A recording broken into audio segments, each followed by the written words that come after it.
RT310 series thermostat, turning your heating on. How do I turn my heating on and get the boiler to fire up? 1. To turn your heating on, you will need to raise the set point temperature on your thermostat above the current room temperature using the up arrow button. A flame symbol will be displayed showing the thermostat is now calling for heat, and your boiler will run until the room reaches the new set point temperature. 2. The desired set point temperature will now be maintained, and the boiler will only run when the room temperature drops below your selected temperature to bring it back up to the set point. 3.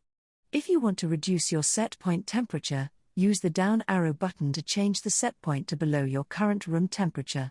The flame symbol will disappear to show the thermostat is no longer calling for heat, and your boiler will stop.